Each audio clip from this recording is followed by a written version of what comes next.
and trying to cling to the world, which is necessarily changing, trying to have a separate self and to protect it, all these things are trishna. They are the cause of dukkha. So the teacher, having said this, then the student comes back and says, well, how do I get rid of trishna? If trishna, desire, is the cause of suffering, couldn't I get rid of desire so as not to suffer? And the teacher says, well, you try.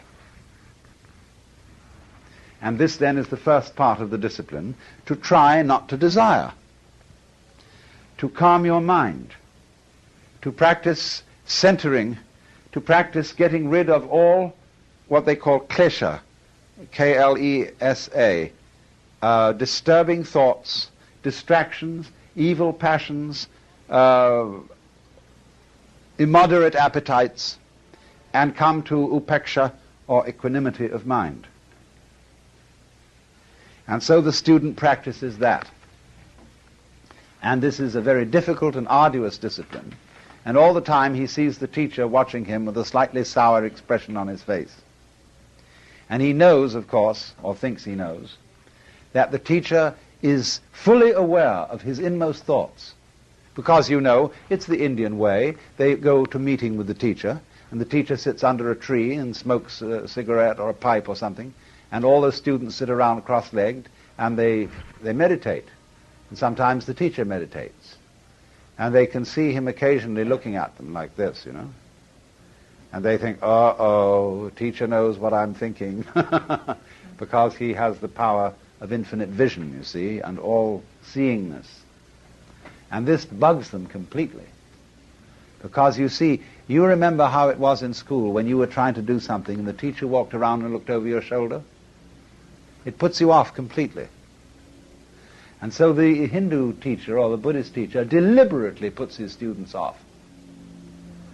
And finally he raises in their minds an insoluble problem. That if you are trying to stop desire so that you will not suffer, aren't you still desiring to stop desire? Or the students may very well find that out for themselves. And they say to the teacher, but how are we to stop desire when we are desiring to stop desire? So then the teacher can engage them in an extremely marvelous trap, which is to say, he can play it in a number of different directions. One direction is to say, well, don't try to stop all desire, but try to stop as much desire as you can stop.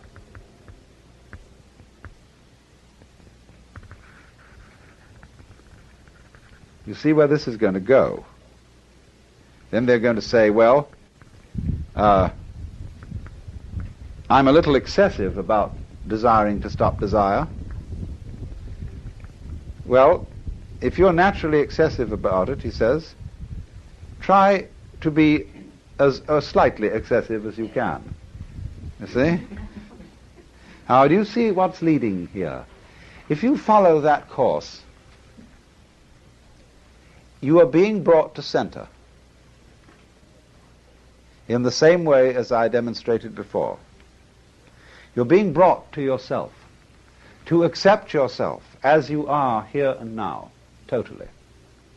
But you can't do that directly, because if you try to accept yourself, you will always find that in yourself there is a spirit of the non-acceptance of things, and you have to accept that. So the teacher would say, don't try to accept yourself more than you can accept yourself. Accept yourself as much as you can accept yourself. Because then, you see, you are also accepting the part of you that doesn't accept. Or he may try on another tack. He may say, all right, now, if you've seen that it's that desiring not to desire is simply another form of desire. You're trying, for example, to get rid of your sensuous appetites. you are going to give up booze and women and pâté de foie gras or whatever it may be. And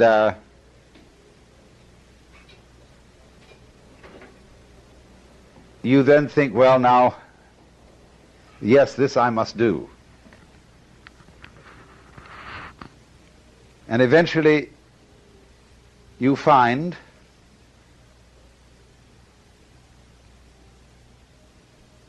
that you are becoming proud of your success in mastering your appetites.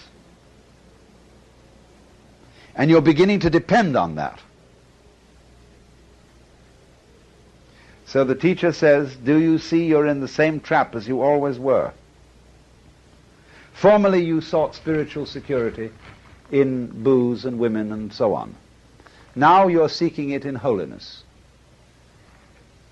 Formerly you bound yourself with chains of iron. Now you're bound with chains of gold. Formerly you boasted to all the boys how many sins you committed. Now you're boasting before the Lord of how many virtues you have. Same trap. Why do you do it? So the student eventually finds there's no way at all to not desire. Even desiring not to desire is desiring. Even trying to accept oneself is a way of trying to escape from oneself, because one hopes psychotherapeutically that by accepting yourself you will get rid of your nasty symptoms. So you're not accepting them. You're not accepting them by the gimmick, by the pretense of trying to accept them. So this is the way in which the dialogue of Buddhism begins to work. And as it progresses step by step, let me try and show you a little bit more how it works, because I'm shortening it enormously in order to give you an outline of the whole thing. What is going on between the teacher and the student, the Buddha and his disciples, is not merely a dialogue. There is the verbal dialogue, yes, that goes on. But there also, it spread over a long period of time. And in the intervals, the students are practicing meditations. They are making efforts to control their minds and emotions, and practicing those things which are the Buddhist equivalents of yoga.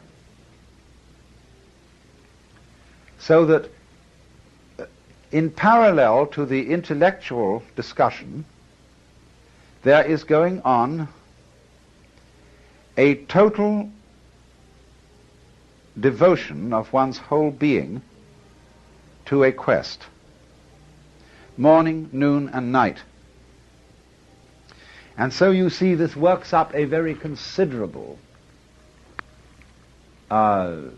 psychic alertness. It makes the student put a very considerable psychic investment in the task. And as he goes on, you see, he becomes more and more frustrated. Because as the trap closes, and he finds that it's impossible to do the right thing, because the right thing is always done for the wrong reason. When the wrong man uses the right means work in the wrong way. You see? There is something you could do to attain liberation, or as the Christian would say, union with God,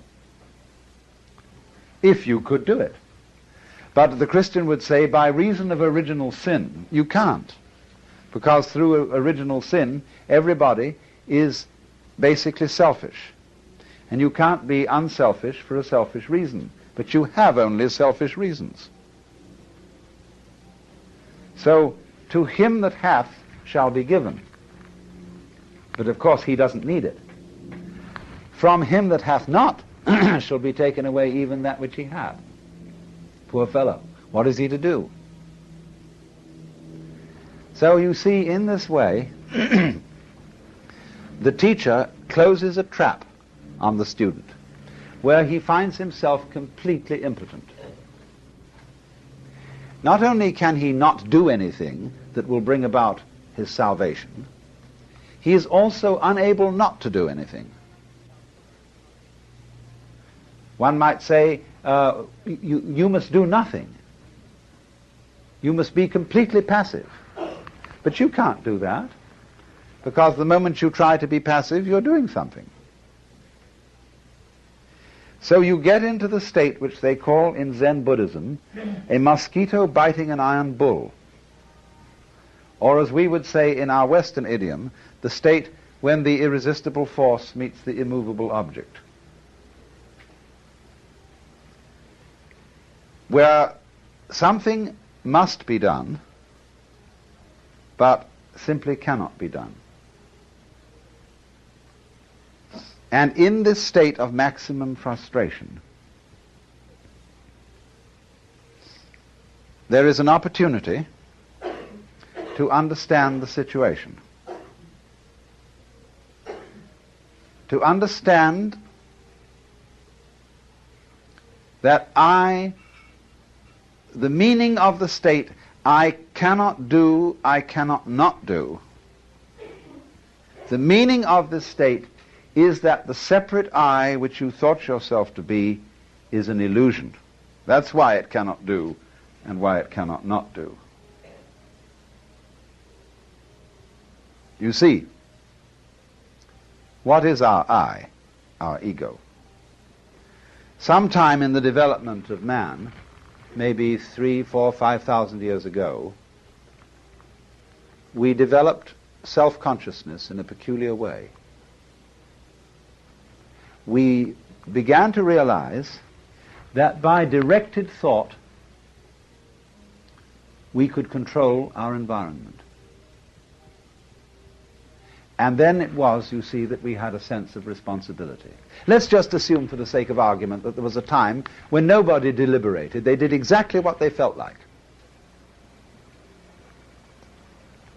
When you were hungry, you ate. When you were thirsty, you drank. When you were angry, you hit something. When you were happy, you danced. But you never stopped to think what was the right thing to do. You just trusted your intuition, your instincts, your unconscious, or whatever it might be called. Well, that was great, because nobody worried. Nobody had any problems when it was like that. See, a baby is in the same situation today. Now, maybe you were unsuccessful. Maybe the thing you did spontaneously was absolutely the wrong thing, and the tiger ate you up. Well, that was all right, because it really doesn't matter if the tiger eats you up, so long as you weren't spending your previous time worrying about it. See, everybody dies, and if you die clunk like that, that's that. You don't spend all your life before you die worrying about death. You don't spend all your time before you get sick worrying about getting sick. And when you see you move on that level of unpremeditated, spontaneous behavior, that's the golden age. And the reason people look back with nostalgia to the golden age is because that was the time of irresponsibility. But when people began to see that they could provide for the future, and that they could look after things and take care and direct everything, immediately anxiety came into the world. See, that was the fall of man. Because then, the moment you start doing that, you begin to think, now, having thought this question through, and decided that such and such is the right thing to do, have I thought it over carefully enough? Now, that's a real bugaboo of a question. You know, you go out of the house and you wonder, did I turn off the gas stove? I think I did, but on the other hand, I'm not quite sure. Let's go back and see. So having gone about 5 blocks, you walk back. Yes, you did turn it off. So you go out again. You wonder again. Now, I wonder if I really looked, or whether I was so keen on finding out that I did turn it off that some sort of wishful thinking perverted my consciousness, and whether I hadn't better check that I really did look properly, you see? Well, this way you never get away. You're trapped. So this, you see, is the problem of all self-conscious beings. They are they feel responsibility, then they feel responsible for being responsible, and responsible for being responsible for being responsible, and there's no end to it. So then in this obscure way, everybody wants to get back to the golden age.